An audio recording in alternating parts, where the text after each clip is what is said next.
Straight Talk with Chris Lee and Morgan McKenzie on 102 Jamz. Y'all, this is going to get heavy. Good Sunday morning to you. Listen to Straight Talk right here on 102 Jamz. Good, Happy New Year. Just thought about it. It's the first one of the 2019 year.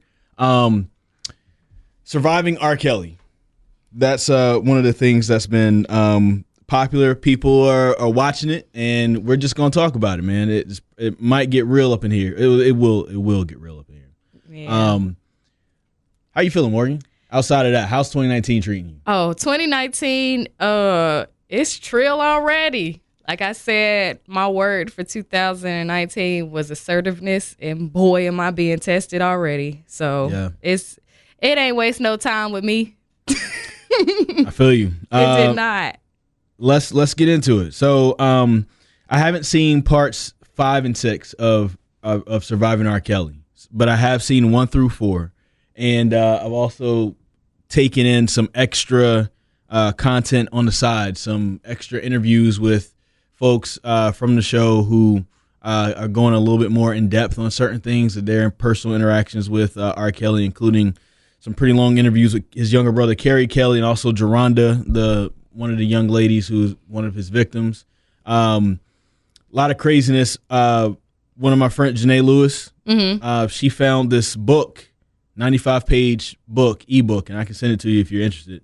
You may not be interested, though, of basically from a former victim detailing the sexual acts she would do with R. Kelly, but it's anonymous. Wow. A lot of people think it's Sparkle's niece who wrote it anonymously and put it out anonymously. And I've read a couple of excerpts from it, and it's all crazy. So first off, I want to say this.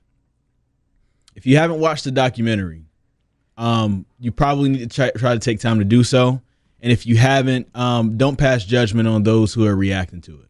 There's a lot of people who are saying, oh, y'all didn't know this for the last 20 years? R. Kelly has been doing this to girls. Okay, yeah, we knew this. We knew about Aaliyah. We knew about the tape. We knew about all that. But now we have other victims with their stories. We have faces. We have real stories. Instead of hearsay and this is potentially happening and rumors and all that, we have people who have real stories, real faces, real names, who are telling us what actually happened.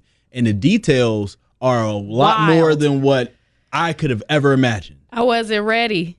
I was not ready. And then you got to think you have a generation of people who were young, like children, like when all of this stuff, like us, when this stuff was going on, I was in middle school, high school, like I was young, so I wasn't really understanding or fully gaining a concept of what was going on. So yeah, we talk about it now because we're adults now, and we're revisiting it because it's still occurring. Years later, this man is still doing these vile acts. There are women in his house right now.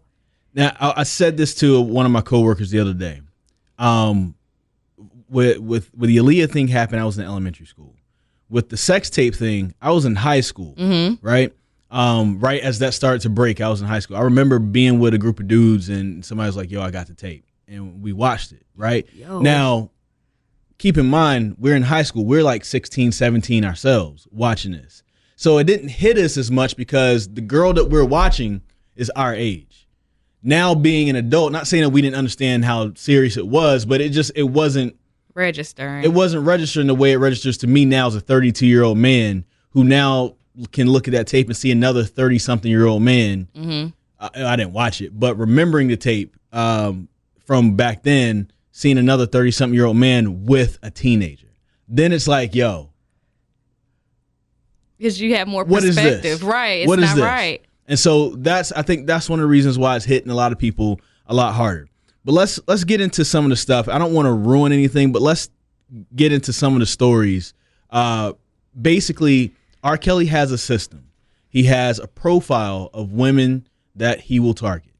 And it seems to be those women may come from broken homes or come from families that are so consumed with money and fame that they don't notice they let things slide. And then women with probably lower self-esteem and that will pretty much do anything just to be with a man like him because he represents success in their eyes, right? He would get these women to call him daddy straight up early on. You're going to call me daddy. Once you're in with him, you're not really allowed to use your phone like that. You're not allowed to contact really the outside world. You have to move with his permission. Even his wife had to ask for permission to go use the bathroom, had to ask for permission to eat something within their own house. Don't forget about the team, though. The teams of yes people men. that was helping him out Traveling doing this. Probably managers. still helping him out doing this. Yeah. And just all these different things going on with his system that's in place. And then he's introducing slowly these different sexual acts to these different women. And so now if they try to come out to talk about him, well, you're staying too, because you might be 19 sleeping with a 14-year-old as well. So how can you talk about me? It's crazy. It's crazy, but he's a mass manipulator, just like predators often are. They pinpoint weaknesses in their targets. He purposefully picked out young women or young girls. Yeah. Like one of the victims, her name is Joycelyn. Her family pimped her out because she wanted to be in the entertainment industry. And that's how a lot of the young girls got wrapped up with them. The parents, they want to give their child a dream. And what you would see is that their parents would overlook the allegations, overlook the court cases, overlook the tape and say, hey, he got off. So this can't be real. He can give my daughter a shot. Nah, that ain't what happened. It was another young girl. People think it can't happen to them. Yeah, they think it can't happen to them. Another young girl, she can sing. She's wonderful, has a voice. R. Kelly pulled her on stage. She's a teenager at the concert. She went with her parents to the concert. R. Kelly spotted her so fast, pulled her on the stage, and took her backstage and promised her that he could help her with the career. And her parents are like, okay, this is the big break. This can't happen to us. Let's just overlook this and see how far it goes until he gets their child alone, and she taking trips without the parents. And now they want to be shook. Like it's a clip in the documentary where it's like the parents, you can easily see them trying to minimize all of R. Kelly's issues, just to kind of validate their behavior. Validate them introducing R. Kelly to their child just to make themselves feel better. You get what I'm saying? Like, how, as a parent, do you feel comfortable introducing your child to R. Kelly, knowing what the hell happened? And I think in a lot of these cases, the parents failed, period. They failed because they saw the allure of R. Kelly, because they saw the money and the fame, and they sold their children out. And look at them now. Now they got a lifetime of trauma to deal with over a dream. R. Kelly ain't helped now one of them with their career. Sparkle ain't popping. She ain't got no career. He ain't help her. He ain't help none of them girls. None of them. That's what the manipulation did. I'm going to dangle your dream in front of you and make you feel like, oh, I'm going to help you. It's right there because I'm R. Kelly, baby. I got all the money. I got all the fame. I got all the hits. I'm writing for Michael Jackson. I'm writing for Whitney. I'm doing this, and that, and the third. I'm selling out arenas. Of course I could do that for you.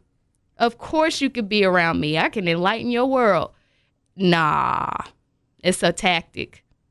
It's crazy, man. One of the things I think is interesting is there's this group of people who, just like with Bill Cosby, tried to make this thing about not bringing a black man down. That's not what this is about. And if you're lost in that, if you're lost in, well, why are they bringing this black man down and not such and such, you're missing the point. You're missing the entire point. Sometimes there's got to be a fall guy. And it might be unfortunate that it's R. Kelly happens to be a black guy, right? But there's got to be a fall guy because there have been systems in place for generations in many different people's families, whether it's black families, white families, Hispanic families, Asian families, where folks are being sexually assaulted and are teaching that behavior and it ends up being passed on to people. Not everybody picks it up. Carrie Kelly says that he hasn't sexually assaulted anybody, but him and R. Kelly were both sexually assaulted by the same person, which I found out in a separate interview. It was their older sister, Teresa. But who does she pick it up from? Right, it's a cycle. It passed down to her. She passed it down to her two brothers. Robert picked it up. Now he's passing it on. There's got to be a fall guy. There's certain issues that go on there. This isn't about race right now. This isn't about stuff in the black community. And you know us. If you've been listening to this show, Morgan has on Kente Cloth right now. Like if you know us, we're gonna ride for our black people. But this isn't about a racial thing. This is about sexual assault and how can we stop this, and about manipulation. I've said this on this show before, and I've said this on my personal Facebook page before, and people got mad at me because it probably triggered something within them because maybe they're in something like this, or their parents were in something like this, or their grandparents were. But I've always said that for my daughter, when she starts dating, and at right now the age I have in my head is that's allowable is 15. When she's 15, she will not be allowed to date a 17-year-old or an 18-year-old. This is too old. A 17-year-old with a car can be very alluring to a 15-year-old who doesn't have a car, who's around other 15-year-olds who don't have a car and can take advantage of them. I would strongly encourage her when she's over 18 not to date anybody who's more than 3 years older than her, because if she is 19 years old and there's a 24-year-old man trying to date her, no, he's trying to take advantage of you. If she's 24 and the guy is 40, nah, he's trying to take advantage of you. I'm cool with anything after 25, because to me the playing field gets a little bit even. You've lived some life at this point. And I know some people might feel triggered because your grandfather may have been 32 and your grandma may have been 19 when they met. But there's some manipulation there going on. Because I can speak for as a 32-year-old man, there's nothing that a 19-year-old woman can do for me. There is nothing that a 21-year-old woman can do for me to really stimulate my mind. If I'm with her, it's because I cannot handle somebody my age or around my age, and I need somebody to try to control. Point blank, period. Now, if you're a 40-year-old man dating a 28-year-old woman, I'm cool with that. I'm fine with that. But if you're 32 dating somebody who's 19, that's all about control. And I don't mind calling you out about that. Please call him out. But I want to address a few things.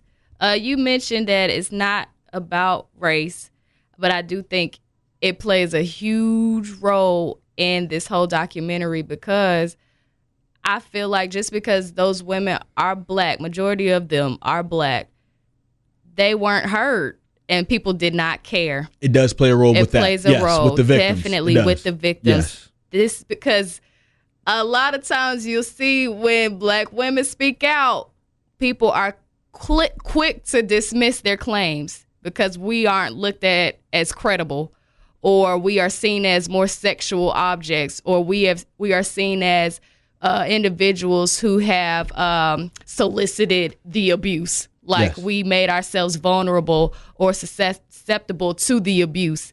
And you even had a juror. I don't know which episode this was. Yeah, but it's like juror, 3 or 4. He said, and I'm paraphrasing, he just didn't want to believe the victims because of the way they looked, because of the way they dressed, and because of the way they talked. He should have just said because they were black. He didn't want to believe them. Race plays a huge role in why these women's stories were not heard, why people don't care.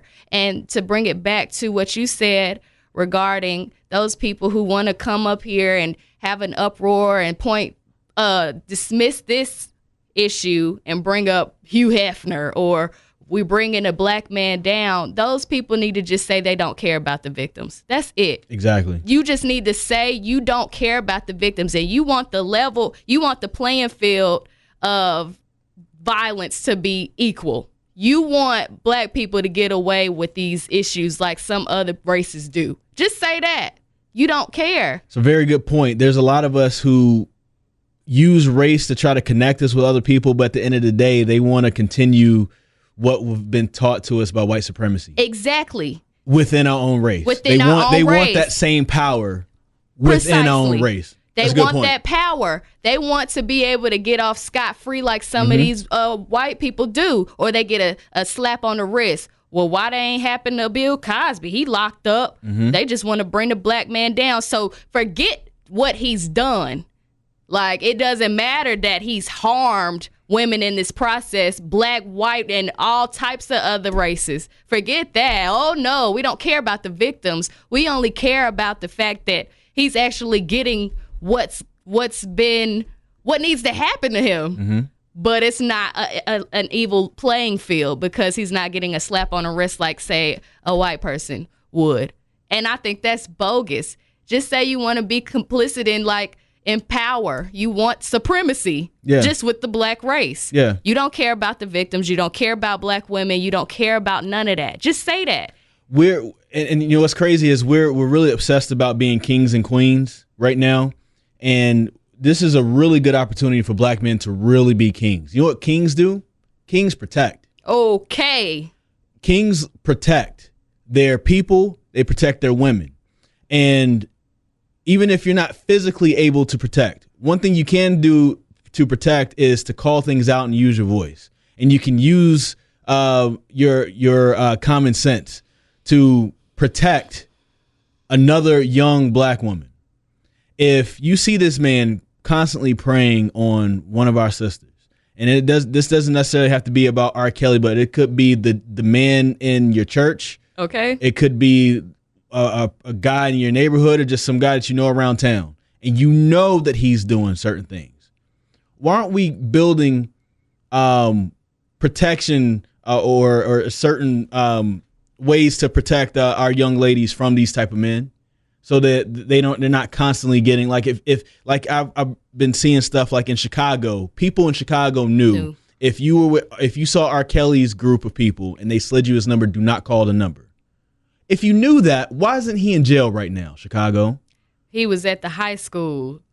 If he's hanging out at Kenwood High School, if he's hanging out at McDonald's, that was well known, trying to recruit young girls, and it was well known, do not take this number, and if you do take the number, don't call it. They don't care about the victims, Chris. If we really want to be kings, we need to protect our women. Our women are not just our sexual objects and just to be here for our sexual pleasure. Don't get it messed up. Your kingdom is only as strong as your queen. Okay. So if you really want to be kings, you got to learn how to protect your women. They don't care. A lot of them do not care because that's when you hear, oh, she's fast. Oh, she grown. She knew what she was getting into. Why aren't little boys called fast? Come on with it. Come on with it. Who also have a sexual appetite. They do. And it's just not equal. It's just not equal. Women or young girls are held to a weird standard, a higher standard that we're supposed to be grown or no. But these are children. It doesn't matter that they are teenagers. Teenagers can't consent. Let's talk about that.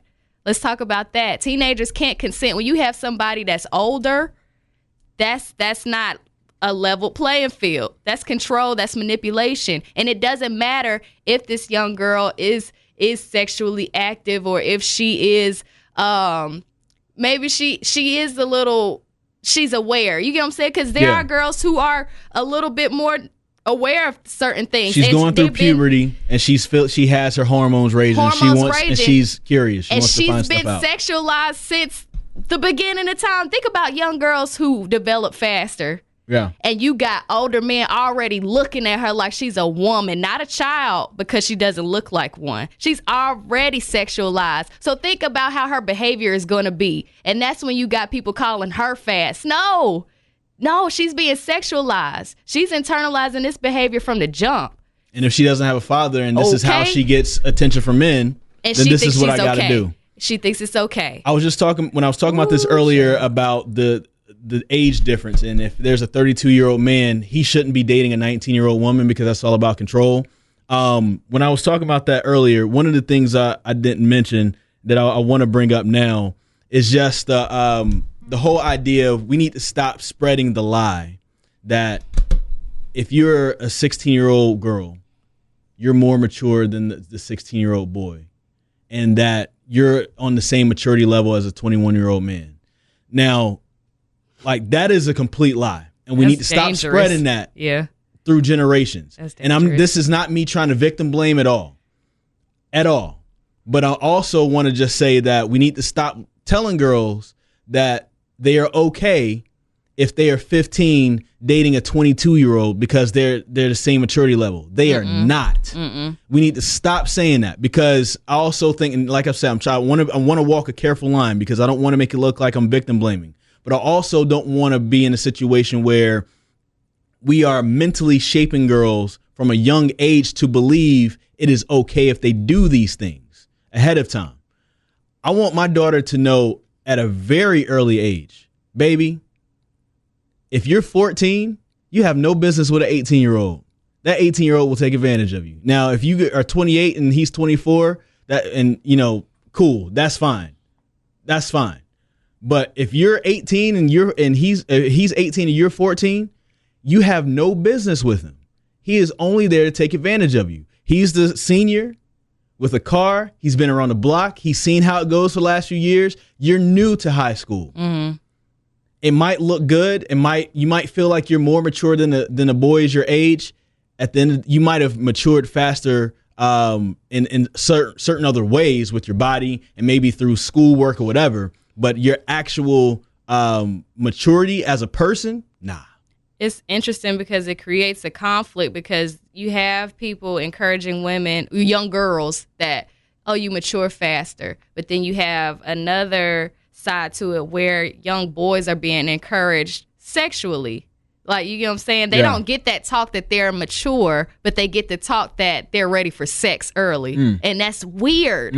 You're telling young girls, you're mature, watch out, you need to always be a lady, da-da-da-da-da. Ooh, and that puts the onus on them for having sex. And it completely takes it off the guys. You get what I'm saying? You get what I'm saying? And you got the young boys. They not held to the same accountability. Like, oh, you're young. You don't mature fast enough. It's all right. You just being a boy. But, hey, bro, you getting some ass yet? You having sex yet? Yeah. Hey, here's some condoms. So it creates a conflict internally. Like, it's wild. It's wild. I just, this whole documentary has triggered the hell out of me, Chris, and I've just got to tell you that.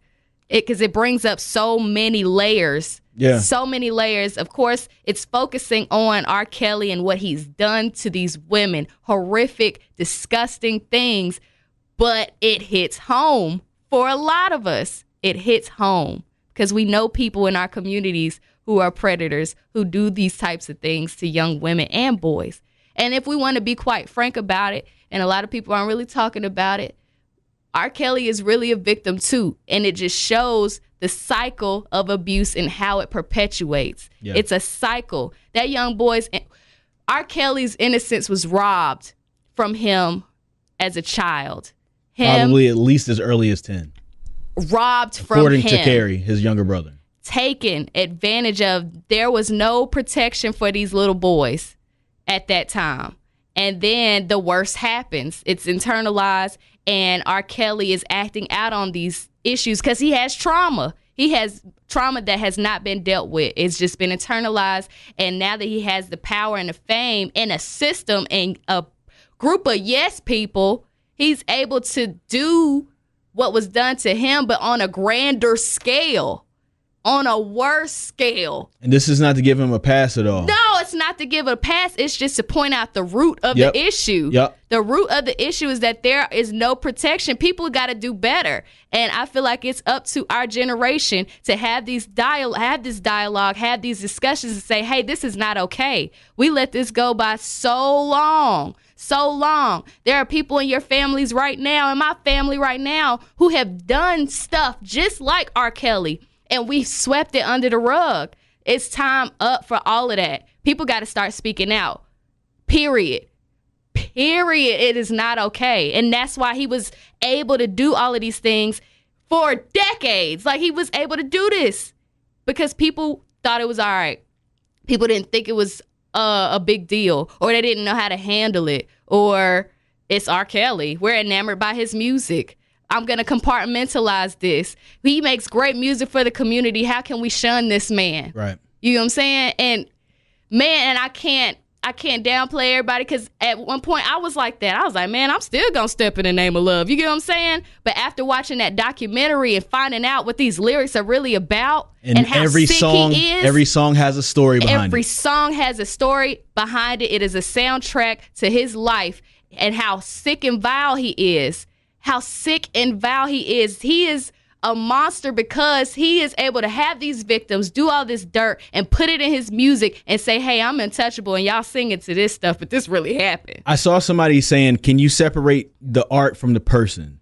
And I say it depends. In R. Kelly's situation, no, I cannot. No. Now that I know that these songs all have a story behind them, which is linked to a victim, a sexual victim of his, who more than likely was underage, I cannot listen to that with a good conscience. Not saying I don't know if Stepping on the Name of Love is. I don't know if I Believe in I Can Fly is. Those songs like that, no. But even then, I can't even bring myself to listen to his voice knowing what was probably going on in that very studio that he was probably recording that song in. With beds in. With beds. And they're right there in the studio. Minors. Now, somebody like Kanye West, where I don't agree with the fact that he wears a MAGA hat, but hey, College Dropout is still one of my favorite albums. It's a little different. We disagree on politics. That's a little different. I can separate art from the person in that case, because that really just kind of comes down to how you vote and how you see politicians. When it comes down to your disgusting internal, just whatever you have, your disgusting character, and your disgusting character is turned into this crazy music that basically is putting spells on us. This music is putting a spell on us because we're giving him a pass because we just like the music so much. That's where I have to draw the line. Because what you're doing is all intertwined in your music and in your art. I cannot separate that.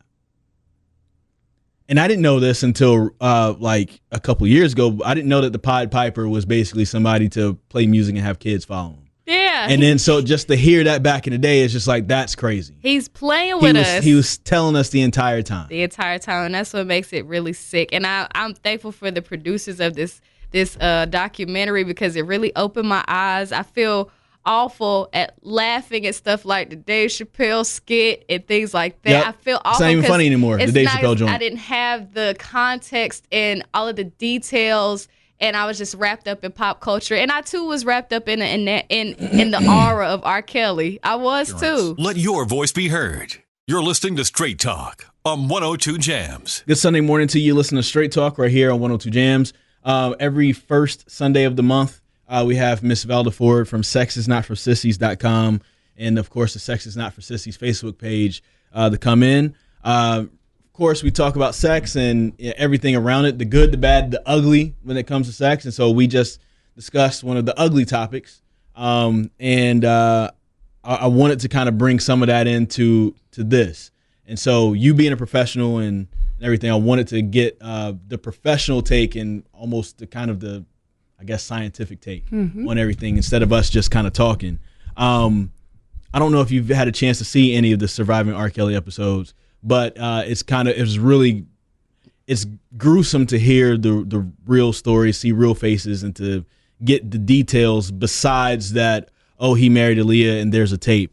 Seeing and hearing the stories and seeing how deep it is just on a whole different level. Seeing the manipulation and also hearing that he was also abused as a child sexually, and through a separate interview, not through this Surviving R. Kelly documentary series, we find out that by his brother Kerry Kelly, that it was by their older sister Teresa who did it to both of them. Right. So it's interesting to see the cycle, to see the systems that are in place, to have somebody to kind of shield themselves. One of the tactics he has in place is if he starts with you when you're young, he brainwashes you to keep you in. Right. And then once you're of age, you're going to have sex with him with a minor. So now if you go try to tell Well, your hands are dirty too because you were 19 sleeping with a 14-year-old. Right. So what can you say about me? Well, that you say some things that are very troubling, very disturbing, and very true, that many sexual predators are people who have been abused themselves. However, the majority of people who are abused do not go on to be abused. So I just want to say that because there are a lot of people out there who have unfortunately been touched, been penetrated, been forced into sodomy, whatever else, and they either through internal forces, a belief in God, a good support system, or a lot of psychological care have gotten to the point that they are not doing that. So I just want to say for those people out there who have been abused, who are wondering, wow, is this a monster in me that's about to jump off? Not everybody goes up. Not everybody goes that way. However, the majority of people who are sexual predators have been abused. So let's just look at it that way. So if 100 were abused, 80 of them are not going to go on. But of the 20, then they are going to perpetuate it. Those might not be the right numbers, but it's a general idea. So child molesters are those who have one characteristic in mind, regardless of where they come from, regardless of age, regardless of race, regardless of anything, is that they have a desire to be with children sexually and to seek access in any way they can to be with children sexually. So that is the thing, as you say, why in the world would you want to? Is it about power? Is it about domination? Is it about something that's twisted in your mind? But let's talk about who can be a child molester. All genders. 88% are male. That leaves 9% female and 3% unknown. So all ages, including teens, as you say, the older sister. Was she an older sister who was just a few years older? Was she 14 and they were 10? Or she was 10 years older than the younger brother, Carrie, and it makes her 6 years older than Robert. So she could have been a young adult, or she still could have been doing it. It could have happened sooner and they just don't remember it. All socioeconomic groups, all races, diverse occupations. But here's the thing that's interesting. Most sexual predatory behavior occurs in intimate relationships, as in I already know you. I'm already your family. I'm already your friend of the family. I work with you, things like that. 49% of victims under age 6, family members abuse this. Family members under age 6. Now that is just horrible. These are FBI statistics. 42% of victims age 7 to 11. These are family abusers. And 24% of their victims are 12 to 17. So the vast majority are under 11, 90%. 80%. The younger the child, the more likely the abuser is a family member. But that also keeps in with parents, siblings, as you just talked about, aunties and uncles, grandparents, foster parents, adoptive parents, anybody who's in a protective role who can abuse that. Do kids and teens ever sexually abuse other children? Yes. State-by-state reports, at least 1/3 of all childhood sexual abuse is peer-to-peer. So young people abusing younger people. And the average onset of child sexual assault behavior is 12 to 14. So we're thinking about the older teenagers as being the ones who are doing it. But those going into puberty at that vulnerable age, I don't know if that's the spark or if they just have the power at that point to do it, 12 to 14 years of age. So that means that people who are listening right now, who are parents, grandparents, older people who are thinking that they're safe in their households, if they've seen some things that are a little bit interesting, if you have a child in your house who's saying, my brother, my sister touched me, kissed me, poked me, whatever words they use, played doctor with me, take them seriously. The biggest problem is that, number one, we're not set up to believe that our own people can be that way, but we have to be. We have to be willing to believe it in order to protect them. So Department of Justice found that 23% of all sex offenders were under the age of 18.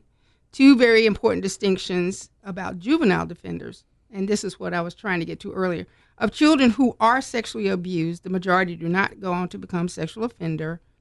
The subset of juveniles who do sexually offend other children often have history. So, again, the majority who are abused don't abuse, but those who do abuse have typically been abused. So if we can stop this cycle somewhere. Do females ever molest children? Yes, 9%, 12% of victims under the age of 6. There is, anybody can be an abuser. Now, so I heard you talking on the earlier segment about how people get there. So it might have been the lure of fame. It might have been the lure of, I'm going to be with a famous person. This person's going to make my career. But supposedly there's this main lure. It's called the affection lure. That means I love you. I care for you. Somebody else in your family doesn't. I can be that person. So there is a guide called Think First and Stay Safe. I'm going to put this on my Facebook page. I'm going to put it on my regular Facebook page and my Sex is Not for Sissies page. So if people want to look for it, they can just get this PDF and learn all these things. Most victims are befriended and groomed. So that's the thing, that they're groomed. That's what R. Kelly was doing. He's grooming. Yeah. They're grooming them. Call it training. It can be a period of hours. Because imagine if you've told your child over and over again, don't talk to strangers, don't do this, don't do that, but they had an opportunity to be in the presence of them for a long time, that stranger danger goes away. I've talked earlier about the fact that you should start talking to young kids about if Mr. Johnson or Mrs. Johnson sits you on their lap too much, hugs you too much, offers to give you a bath, all those kind of things, the only mommy and dad should do, then tell me. You have to constantly, but not in a way that makes them paranoid. Just say, if you're going to sleep over, make sure if you're worried at all, just call mommy and daddy. We'll come and get you. Or when you come back, ask them, was everything okay? Who were you with? What exactly did you do? Just keep talking to them, because little kids will, even though they're trying to be secret, if you talk to them long enough, they'll spill everything that they have in there. So just keep saying. Now, you can be groomed over hours, days, weeks, months, or years. There are some people that have been laying in the cut just waiting to get to the right opportunity, which is terrible. Now, here's something that's horrible. There are 847,725 registered sex offenders living in the United States, according to the registry data from 50 states and 6 U.S. territories. These are people who have been caught, convicted, served their time, and are now living among us. That does not count the people who are incarcerated right now for being sexual offenders. Now, an even more startling statistic based on FBI information is that only 10% of sex crimes are reported.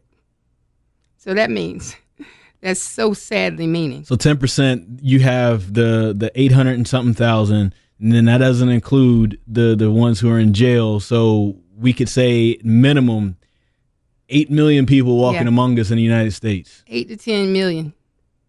Who are sexual predators. Who are sexual predators. Or who have committed a sexual crime. What are we calling a predator? So there's that range. But anyway, if you do anything against somebody's will, to me, you're a predator. You don't have to have a series of them. And 88% of those people are males. Yeah. And 9% of that number are female. Right. So again, if you have 10 sexual predators, one of them is going to be a woman.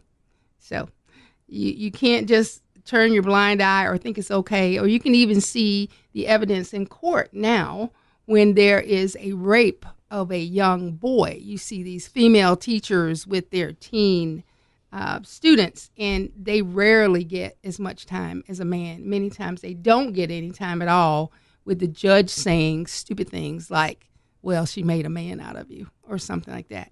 And you never know how they are affected. And that dismissal of the violence against them may set them up for this future of being a predator.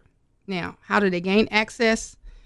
Okay. Common grooming strategies include befriending parents, particularly single parents, to gain access to their children. R. Kelly.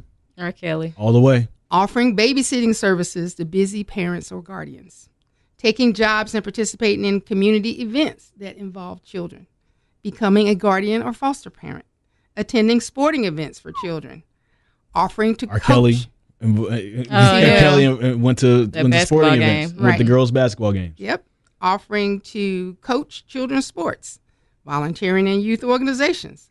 Offering to chaperone overnight trips. Loitering in places, as you talked about at the mall or at the school, children frequent playgrounds, parks, game arcades, sports fields, befriending youngsters on social media, Snapchat, Instagram, Facebook, and online gaming platforms. All of those that have the ability to have conversations back and forth. So the online lures are the affection lure, as we talked about. I love you. You don't have to worry. I love you. That's all I got to say over and over again. I love you. We see grown people who fall for the I love you. Yeah. So what are children going to do? That was one of my points on Facebook. It was like there are grown women who get taken advantage of by men. Who's to say that a young girl can't? And young men, grown men as well. Ooh. And then we won't even talk about seniors. Then you have the affection lure, as we talked about. You have the friendship lure. That's just saying, imagine these kids who are marginalized, who are bullied, who don't really have friends. Their parents are telling them if they come home with a black eye or a cut lip or something, they're just saying, you got to toughen up. You hear that? I just hate that so much. It's so much more than that. And the educational system, unfortunately, is not doing a good job of dealing with bullying still. Mm-hmm. So if you don't have any friends at school, you find a friend on social media, well, then they're just going to groom you. They're going to rope you in. And the ego lure, you're amazing. You're beautiful. You're the best. Who doesn't want to hear that? We all want our egos stroked. And if we don't get it locally, we're going to get it wherever we can. The internet is rife with that. So they're lonely, neglected, confused, and they have risk-taking that they will do in order to please the person who is fueling that affection, that friendship, or that ego. And the more they are in touch with them online, then the more they are likely to present themselves to them over time. So they'll start off with just this, and then you'll say, it's like online dating. I mean, online dating I'm from a generation where you wouldn't have done anything like that. So to me, it's still a little strange. But you imagine with online dating, you're trusting a person to say, oh, we've developed a chemistry by talking online. So now let's meet.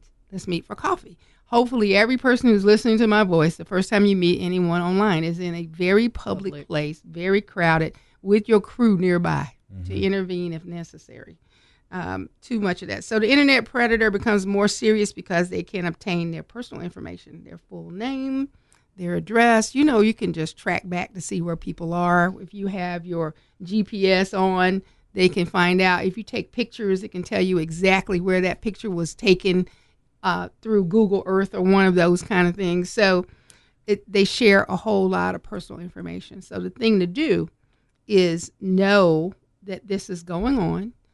Don't have any preconceived notions about who can be a molester. Just be smart and listen to your children. Even more importantly, pay attention to their behavior changes. The biggest clue for us as healthcare practitioners is for a parent or someone to say the child's behavior changed. They were outgoing and friendly, and now they're very introspective. They don't want to do things. They change from being people who take their bath and get ready to do things to they don't want to bathe, they don't want to eat, they don't want to go out. When your children's behavior changes, don't just think it's a phase. Consider that something is going on and be willing to ask because they'll be embarrassed about it. What do you have to say as far as the parents who don't want to hear stuff like that, who are in denial, who see the changes in their children, but they don't want to accept it? Because you see that a lot. The children might speak up or they might change, and it's just swept under the rug. Well, unfortunately, a lot of those people may be people who have been taught to believe that what is going on is not a problem. I mean, they may have been groomed themselves. They may have had a grandparent or an auntie or cousin, sister, brother, mother, father who did touch them in ways we would consider inappropriate, but they were brought up to see that as normal. So they don't even know yet that it's abnormal. They don't even know yet. Or you can get into the economic captive role where someone knows that if they talk, then they're going to lose their lifestyle, maybe lose their life. The sexual predator may also be a violent person as well. So you have to look at that. Now, what I would say is that people who are in your life who would hear that child say something. That happened to a young relative of mine who said that her brother was in bed with her, and it was in a situation where it was just a housing situation, so everybody was kind of in the bed together, and that she felt him touch her. Now, immediately my mind was, okay, now why were they in bed together? And even if there was that kind of situation, why was she beside him, not beside mama? Or, what was going on? So immediately my radar got triggered. So those are things that you don't even set up. Put them on the floor. Put the boy on the floor. Put the girl on the floor. Put them in another room. Let them sleep in the bathtub, whatever. But don't even put the situation together that you're showing encouragement for it, accidentally or otherwise. One of my coworkers at WXI, she was saying when she grew up, her parents didn't even allow her to go to sleepovers, and she was upset about it. But now she understands being a parent, and I was able to go to sleepovers, but I'm also a boy. You know what I'm saying? So I don't know if that played any role or whatever into that. And so now I'm thinking about this as a parent to a young girl, and it's like, this is probably something that's going to start coming up in 5 years or so. There's going to be sleepovers or going to be invited to sleepovers at friends' houses, and it's like, how am I going to do this? I know I did, and I don't want to treat her differently because she's a girl, right? But my mama would meet the parents. She would find out if there were siblings in the house who lived there. You're not going nowhere until I know who. My parents that did that too. Is. Right. And if she got a whiff of something weird with the parent or something seemed off, I wasn't going. And I used to be upset, like, I can't go anywhere. Yeah. I want to spend the night with my friend. Why can't I go? Yeah. Because my mom was hip. If something wasn't right, she not letting me go. Right. Well, you have to do due diligence, and that's the whole thing. Even about early sexual interactivity that is just curiosity between kids. If we're not thinking that, wow, at 8 and 9 we're starting to have puberty, we're not thinking that at 8 and 9 they're starting to have feelings. So you just have to be more sexually astute, and that's been the whole purpose of what I do, to change the conversation about sex, to make people think about sex differently, to get their head out of the sand or move the blinders, take off the sunglasses, the rosy colored ones, to say sex is something that happens. If it happens naturally and normally because you want to and you're of the age that you can deal with the consequences, great. But there is that dark side, as you were talking about. We have to get to the ugly part, that sexual predation actually happens, that we've talked about these numbers, how horrible they are, that you're talking 49% of family members who abuse are abusing children under 6. So if they've started to abuse them under the age of 6, when are they ever going to feel like anything is abnormal? They're not going to feel like it's abnormal until and unless they do that sleepover and they're not being bathed at age 10 by the grown father or the grown mother. And they'll say like, well, my daddy always bathes me or my mama always bathes me at age 10. And so the other kids would be like, what's going on here? What's going on? So sometimes people don't even recognize they've been abused until they see other people who live a different kind of life. Originally, they think that they're odd. Why aren't you tongue kissing your dad? I mean, yeah, I know Morgan's got a face right now, but that's the thing. Here are people who are, I saw a Dr. Phil episode recently. I don't even watch Dr. Phil, but I was awake at 3 o'clock in the morning or something like that, trying to figure out a problem. And it was about a grandmother who had 2 granddaughters, and her husband abused them. And even though he had been put in prison for like 1,000 years, literally his sentence was something that he couldn't possibly ever be removed from prison. And that's what they meant, because he had abused 2 granddaughters, the neighbor's girls, blah, blah, blah. And the grandmother woke up in the middle of the night, saw him asleep. Obviously, he had been doing whatever he was doing for so long that he fell asleep. The little girl was at the foot of the bed. He was kneeled down with his head on her leg, hand up on her pelvic region, asleep. She just woke him up and told him to go back to bed. And then when they confronted her with that, she said, well, the little girl had spasms in her legs, so he was always rubbing them. It's like, 3 o'clock in the morning, you wake up, you find your husband with your granddaughter with his hands on her pelvic region, just laying there. I'm like, that would have been a death. I'm hurting it's enablers, and it's not. I'm not shocked. I've heard stories like this for so long. It's so common, and it's sick. It's sick. What do you have to say to people who may be triggered by this documentary? As I've seen, I'm one who is triggered. I know a lot of people who are going through it right now because they did not expect to feel these type of emotions after watching the film. Yeah. Well, I had a car accident a few years ago, and because of that, I had really moderate to severe PTSD, and I thought, I was past that now. But certain things just bring me right back to it, and I just am immobilized by it. And I keep an appointment with a therapist every month. That's what I do. So I would say to people who are feeling triggered right now, if you have people you can talk to, who can just allow you to talk and not try to say, oh, girl, it wasn't that bad. Oh, man, it wasn't that bad.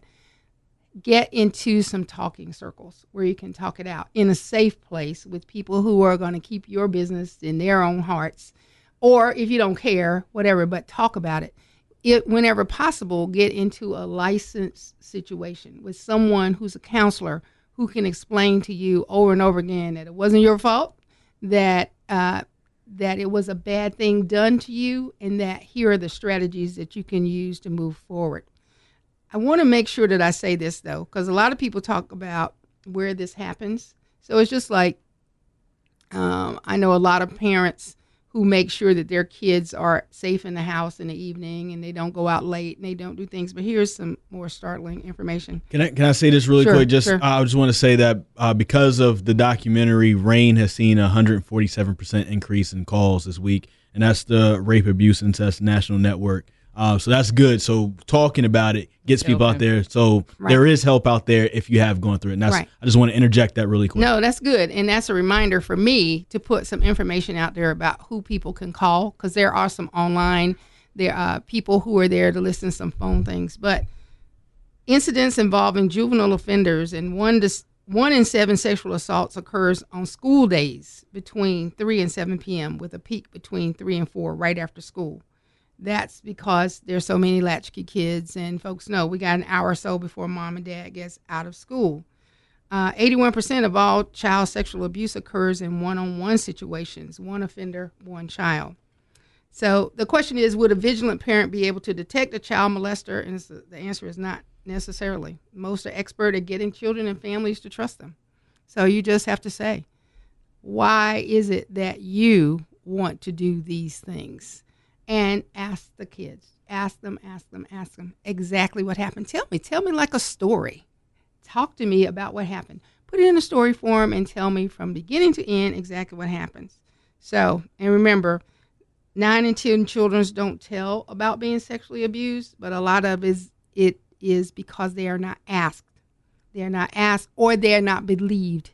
So be very careful when your child says something that you stop and listen and pay attention.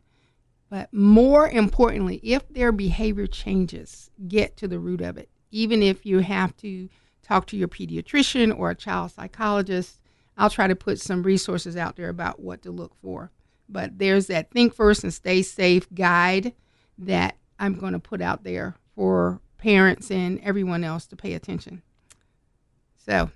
But the other thing is, how do you protect them? You start off telling them about body parts, what is appropriate and inappropriate. As I've said from the beginning, you tell the children what can be touched, what can't be touched. You warn them in a way that is not making them paranoid, that only mommy can give you a bath, only daddy can do such and such. You tell them that these are things that only happen in our house. Make sure they know there's a very important person in their lives who they can talk to. If it's not you, if you're the parent who's working 16 hours a day, if it has to be grandma, auntie, or someone else that's a trusted adult, make sure that they know they can talk to them as well. Well, I want to thank you so much for coming up and giving us this great info. I guess you're going to put more on your Sex is Not for Sissies Yes. Facebook page later on. And on my personal page as well. So if you need more information, if you're out there, if you've been abused and you just need somebody to talk to, and maybe you don't have the ecosystem around you that will give you that support to kind of come out and talk about what you've been through, sexisnotforsissies.com, Sex is Not for Sissies Facebook page. Ms. Valda Ford will put out some information for you so you can call somebody to talk to you to help you out through your situations. Hopefully you get a chance to watch this 6-part documentary, and I hope people get a chance to really start taking this stuff seriously. And I really hope that the radio stations in this conglomerate completely takes this music off, because I know it hasn't happened. I'm just going to say that right now.